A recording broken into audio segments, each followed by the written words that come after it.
Nah, ini adalah mesin pembuat asap cair buatan dari Pak Indra, Posyantek Mitra Mandiri. Di atas output untuk asap yang berlebih. Drum ini adalah sifat pendingin.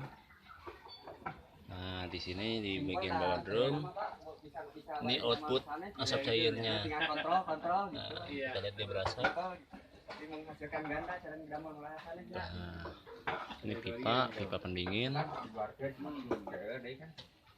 Nah, ini lubang untuk memasukkan bahan untuk asap cair.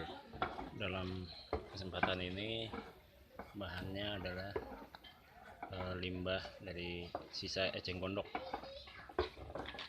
Bagian bawah adalah ruang pembakaran sekaligus untuk mengambil arang abunya. Abunya ini bisa dijadikan untuk briket eceng gondok.